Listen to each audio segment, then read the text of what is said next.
Hi viewers, Voice of Vasu 77. This is my YouTube channel. Please watch and subscribe, press the bell icon to get more videos.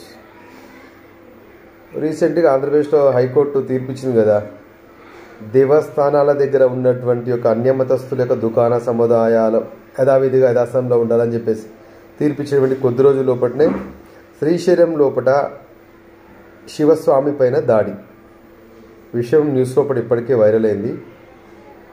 అకారణంగా శివస్వామి పైన అన్యమతస్తులు దుకాణదారుడు విచక్షణారహితంగా దాడి చేసి గాయపరిచారు. ఈ విషయాన్ని దృష్టిలో ఉంచుకొని అక్కడ వచ్చేటువంటి శివస్వాములంతా కలిసి ఆ దుకాణదారుని పైన దాడి చేసి అతనికి బుద్ధి చెప్పేటువంటి విషయము న్యూస్ ద్వారా మనందరికీ సోషల్ మీడియాలో కూడా వైరల్ అయింది. న్యూస్ ద్వారా కూడా ఈ విషయము బయటకు వచ్చింది.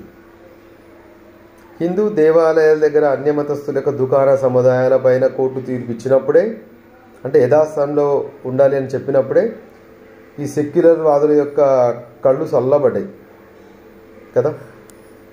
మనం మాత్రం ఇతర అన్యమతస్తుల దేవాలయాల దగ్గర, అంటే అన్యమతస్తుల ప్రార్థనా మందిరాల వద్ద ఎలాంటి వ్యాపారాలు చేసుకోవడానికి మనకు అవకాశం లేదు. కానీ మన దేవాలయాల దగ్గర మాత్రం అన్యమతస్తులు దేవాలయాల్లో కూడా ఉద్యోగం చేయొచ్చు, ఆ దేవాలయాల షాపింగ్ సముదాయంలో కూడా దుకాణాలు నిర్వర్తించుకోవచ్చు.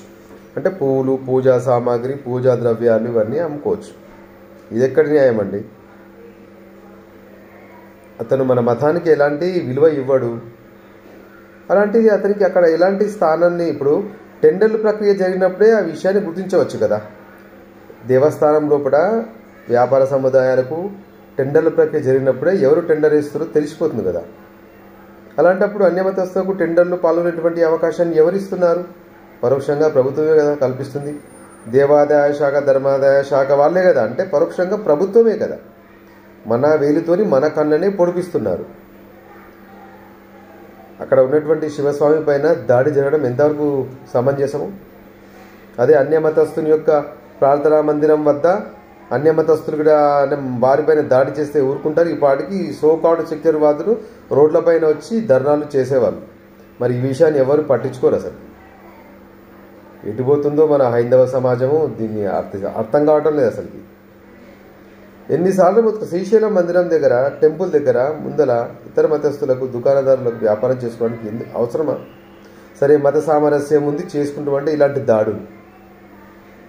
మనమేమో పవిత్రంగా స్వామిని కొలుసుకుంటాము, వాళ్ళేమో అపవిత్రంగా మనకు చేయకుండా పనులని చేస్తూ ఉంటారు. గోమాత మనం పూజిస్తూ ఉంటాం, మరి గోమాతనే ఉదయం అల్పాహారం తీసుకుని వచ్చి అక్కడ పూలు, పండ్లు, పూజ ద్రవ్యాలు అమ్మితే అవి మనం కొనుక్కొని మందిరంలోకి వెళ్ళి స్వామికి సమర్పిస్తాం.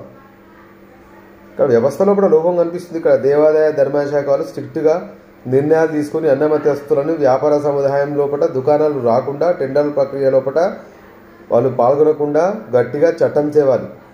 దీనికి హైందవవాదులందరూ కలిసి సపోర్ట్ ప్రకటించాలి. ఒకవేళ అలా హిందూ దేవాలయాల వద్ద అన్యమతస్తుల యొక్క దుకాణాల సముదాయాలు వాళ్ళు ఒకవేళ ఏర్పాటు చేసుకుంటే అక్కడ పర్చేస్ చేయొద్దు.